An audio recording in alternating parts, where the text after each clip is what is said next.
आज आपके इस गांव में जिला अजमेर राजस्थान प्रदेश जय गुरुदेव धर्म प्रचारक संस्था मथुरा की तरफ से शाकाहारी सदाचारी मानव धर्म का आत्म कल्याणकारी आध्यात्मिक सत्संग संदेश होने जा रहा।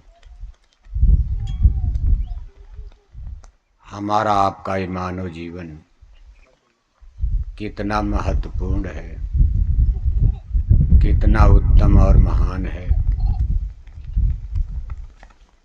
ये चीज़ हमको आपको ये ज्ञान विद्या बोध संतों महात्माओं की आध्यात्मिक पाठशाला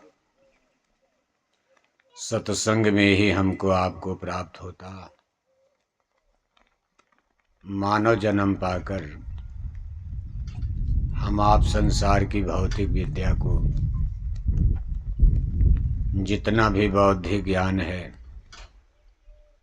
सब कुछ प्राप्त कर लें, लेकिन अगर सत्संग सुनने को न मिले, इसका अवसर जीवन में प्राप्त न हो, तो हम मानव जीवन के मूल मिशन को, लक्ष्य को नहीं समझ पाएंगे। जीवन तो हमारा आपका एक न एक दिन लुढ़कते पड़ते गिरते पड़ते बीत ही जाएगा। खाते पीते सोते एक एक दिन बीतता जाएगा और एक दिन मौत की शहजादी हमारे आपके सिरहाने आकर खड़ी हो जाएगी। ये नश्वर नाशवान शरीर मौत के बाद मिट्टी में मिलकर मिट्टी बन जाता, लेकिन हमारी आत्मा यानी स्पिरिट सोल ये अजर अमर अविनाशी है। हमारी अगली यात्रा, अगला पड़ाव कहाँ पड़ेगा, ये चीज़ भी हमको आपको सोच लेनी चाहिए। हम इस माया की मंडी बाजार में, इस भूल भुलैया में, संसार और संसार की झूठी दौलत को, इसके संग्रह संचय इकट्ठा करने में ही दिन रात लगे हुए हैं, जबकि यथार्थ और सच्चाई है इसमें से सुई का नोक भी हमारे आपके साथ जाने वाला नहीं है। हमारे आपके पहले भी कोई लेकर नहीं जा पाया। आज भी जो लोग संसार से जा रहे हैं सब लोग खाली ही जा रहे हैं, और आगे भी ऐसी कोई संभावना नहीं है कि ऐसा कोई कानून बन जाएगा कि मौत के बाद करोड़ 2 करोड़ रुपया लेकर, सोना चांदी लेकर कोई जाएगा। खैर भविष्य की बात तो भविष्य में है, लेकिन जो बीत चुका आज से धरती नहीं बनी है। मानव जाति की अनगिनत पीढ़ियों ने जन्म लिया और आज अनगिनत पीढ़ियां मौत को प्राप्त हो चुकी हैं। इसमें बड़े बड़े राजे महाराजे शहंशाह बादशाह, बड़े बड़े आलिम फाजिल ज्ञानी विज्ञानी पैदा हुए, लेकिन सब लोग एक न एक दिन मौत की भट्ठी में भस्म कर दिए गए। मैन इज मार्टल, ये मृत्यु लोक है। आप इस अजमेर में रहते हो, अजमेर शहर के देखो किले और महल, इसी पर्वत पहाड़ के लिए कितने युद्ध महायुद्ध हो चुके हैं, लेकिन पहाड़ अपनी जगह स्थिर है। मुसलमान बादशाहों के आने के पहले इस अजमेर के पर्वत पहाड़ के लिए तमाम हिंदू राजा भी आपस में लड़ते रहे। सुबह से लेकर शाम तक हजारों लोग मर जाते थे। जब भारत में मुसलमानों का आगमन हुआ, करीब 700 बरस तक इसी अजमेर के पहाड़ के लिए मुसलमान लड़ते झगड़ते, उसमें भी कितने मरे। फिर ब्रिटानिया हुकूमत अंग्रेजों का राज आया। 250 बरस तक इसी पर्वत पहाड़ के लिए। उस समय भी बड़े बड़े युद्ध हुए। सब आप इतिहास में थोड़ा बहुत तो जानते ही हो। अगर आप नहीं भी पढ़े हो तो कम से कम किंवदंती में, अपने घर परिवार में किस्से कहानी के रूप में इस राजस्थान की वीर भूमि का इतिहास आप पढ़ते रहते, सुनते रहते हो। लेकिन कुल मिलाकर ये झगड़े क्यों होते हैं, जबकि सबको पता है भाई ये किसी का नहीं है। ये तो बनाने वाले क्रिएटर ने, करतार ने, जिस ईश्वर ने, परमेश्वर ने बनाया है तो उनका। हम आप इसके लिए नाहक में रगड़ा झगड़ा करके, और ये भी नहीं कि परमानेंट हो जाएगा। अगर यह अस्थाई होता तो मुसलमानों का राज कभी जाता, बताओ आप। जिनकी कितनी पीढ़ियां यहाँ जम गई।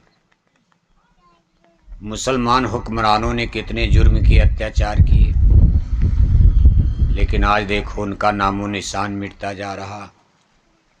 यानी ये जमाना कैसे करवट ले लेता। एक जमाना था कि मुसलमानों की तूती बोलती थी। राजस्थान के राजपूतों ने भी घुटने टेक दिया था। अगर महाराणा प्रताप को छोड़ दिया जाए तो करीब करीब सभी राजपूत राजाओं ने मुसलमानों के सामने हाथ जोड़ लिया था। लेकिन आज वो स्थिति नहीं है। आज फिर समय बदल गया, आगे फिर बदल जाएगा। ये भी नहीं किसी तरह रहेगा जो वर्तमान में देख रहे हो सकता आपके जीवन में हो जाए, या आपकी मौत के बाद हो जाए, या एक दो पीढ़ी बाद हो जाए। दुनिया बदलती रहती, परिवर्तनशील है। जहाँ सब अदल बदल होता है, परिवर्तन, चेंजिंग, तब्दीली, बदलाव, इसको जड़ सृष्टि कहा जाता। इसको माया का देश कहा जाता। माया का नाम तो आप सुनते रहते हो, लेकिन माया माया कहा जाए, भाई माया है, माया है। माया का मतलब है कि जो चीज देखने में सच नजर आ रही लेकिन वास्तव में झूठी है, उस सारी चीजों को, वस्तु सामान को माया कहा जाता। माया की छाया, जैसे हमारे आपके शरीर की छाया परछाई होती। आप चलते हो, आपकी छाया सूरज की किरणों के विपरीत बनती है, लेकिन उसको पकड़ना चाहो तो नहीं पकड़ पाओगे। छाया तो है, देखने में लग रही भाई छाया है। ऐसे ही ये सारा जगत, इसकी रचना माया प्रबल शक्ति ने किया, और अपनी छाया, यानी ये माया की सब छाया है। देखने में सच नजर आ रहा, लेकिन हकीकत और सच्चाई क्या है कि झूठी है। ये कोई नहीं पकड़ पाया, न राजे महाराजे, बड़े बड़े ज्ञानी विज्ञानी, सबने इसको पकड़ना चाहा अपने कब्जे में, लेकिन सब लोग धोखा खा गए। इसीलिए कहा माया महा ठगनी हम जानी। जो हमको आपको ठग ले, कोई चीज धोखे में डाल दे, उस शक्ति को माया कहते हैं। जैसे आप रात के अंधेरे में जा रहे हो, सामने मोटी रस्सी पड़ी है, अंधेरा है, आपको डर हो जाएगा, भाई शंका हो गई, सर्प बैठा, आपका कदम रुक जाएगा, भाई पहले देखा जाए क्या है। अब आपको ज्ञान कब होगा, जब टार्च, लाइट, रोशनी, कोई प्रकाश स्तंभ, कोई प्रकाश पुंज मिलेगा, आप जलाओगे, उसको देखोगे, प्रकाश में आपको ज्ञान होगा कि नहीं भाई ये सर्प नहीं रस्सी है। तब आप निर्भय हो जाओगे, निडर हो जाओगे, भाई रस्सी से क्या डरना, उसके ऊपर चढ़ करके आप आगे बढ़ जाओगे। लेकिन अगर सर्प है वास्तव में, प्रकाश जलाने के बाद भी भाई नहीं सर्प, तब आप पीछे हट जाओगे। लेकिन जब अंधेरा है तब दो चीज है, सर्प भी हो सकता है, रस्सी भी हो सकती, सस्पेंस है, संशय है। ऐसे ही यहाँ जगत में जन्म लेने के बाद हम लोग अज्ञान अंधकार में मोह निशा जग सोवनिहारा, यहाँ अंधेरा है, अज्ञान है, रात्रि है। इसी अज्ञान में, अंधेरे में हमारा आपका जीवन बीत रहा है। यहाँ दो चीजें खड़ी हैं कि अजमेर सही भी हो सकता, गलत भी हो सकता। ये तो आप जानते हो कि मरने के बाद गलत है, लेकिन जीते जी गलत होते हुए भी सच नजर आ रहा। यानी जहां भी अंधेरा होगा, ज्ञान होगा, वहां सस्पेंस, संशय, भ्रम की स्थिति बनी रहती। अब ये अजमेर वास्तव में सही है कि गलत है, इसका सही ज्ञान हमको आपको कैसे होगा? जब हम आप प्रकाश पुंज में खड़े होंगे, प्रकाश में। आप कहोगे प्रकाश तो है ही है, सूरज तो निकला है, हम सब देख रहे हैं, लेकिन जो आप देख रहे हो अज्ञान ही है, माया है।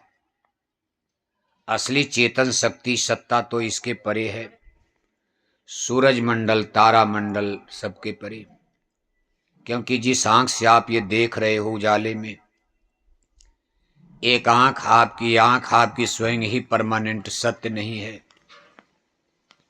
इस आंख पर मोतियाबिंद हो जाए तो नहीं दिखाई देता, आंख भी आग में जल जाएगी तो खेल खत्म हो जाएगा।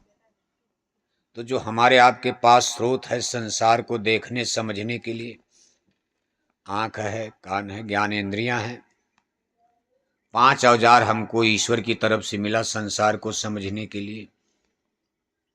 एक आंख है, पहली ज्ञानेंद्रिय आंख है, दूसरा कान है, सुन करके भी ज्ञान होता, तीसरा नाक है, सूंघ करके भी ज्ञान प्राप्त होता, चौथा हमारी जिह्वा जबान है, चख करके भी खट्टा मीठा का ज्ञान होता, पांचवा हमारी स्पर्श इंद्री चमड़ी है, त्वचा है, इससे भी टेम्परेचर का, ठंडी गर्मी का ज्ञान होता। इसके अलावा ब्रेन माइंड दिमाग है, इससे भी हम आप कुछ सोचते हैं, विचारते हैं। बाकी हमारे पास और कोई औजार नहीं है। अब ये औजार ही देखो टेम्परेरी हैं, परमानेंट हैं, परमानेंट नहीं है, अस्थाई नहीं है। जिस दिन मौत आएगी, ब्रेन माइंड दिमाग बुढ़ापे में ही कमजोर हो जाएगा। मरने की बात तो छोड़ो, आप 70 साल के हो गए, अब आंखों पर चश्मा लगने लगा, जैसा 30 साल पहले देखते थे वैसा नहीं दिखाई दे रहा। कान के आप बहरे होते जा रहे हो, कम सुनाई देता। आपको लगता है कि भाई जोर से बोलो, आपको लगता है आदमी धीरे बोल रहा, जबकि सही बात है कि आपका वो तो उसी तरह बोल रहा, तेज बोल रहा, लेकिन आपके कान के सुनने की क्षमता घट रही है। इसी तरह से सारे औजार हमारे शरीर के कमजोर होते जा रहे। मौत के पहले ही आदमी चारपाई पर गिर पड़ता, चारपाई पर टट्टी, चारपाई पर पेशाब, एक गिलास पानी नहीं उठा सकता। 30-40 साल पहले बंदूक चलाते थे, बम चलाते थे, क्या क्या करते थे, लेकिन आज उन्हीं हाथों में इतनी ताकत नहीं कि आदमी एक गिलास पानी पी ले, उसको चम्मच से देखो पानी पिलाया जाता। तो जो चीजें हमको आपको यहाँ प्राप्त हैं, ये स्वयं ही आधी और अधूरी हैं, और हमारा साधन ही आधा अधूरा है, तो हमको पूरा ज्ञान कैसे प्राप्त होगा? और ज्ञान हमको प्राप्त करना सत्य सनातन का। सनातन का मतलब सत्य होता। जैसे इस समय देखो सबके हाथ में मोबाइल है, सनातन सनातन की चर्चा चल रही है कि भाई सनातन धर्म, सनातन धर्म, सनातन धर्म। सनातन माने शाश्वत, यानी सत्य ज्ञान, सत्य बोध। और हम आप जिन साधनों से सनातन का ज्ञान प्राप्त करना चाहते हैं, ये साधन भी हमारे आपके आधे अधूरे हैं। आज अपने हिंदू मुसलमान तो आवाज खैर नहीं उठा रहे,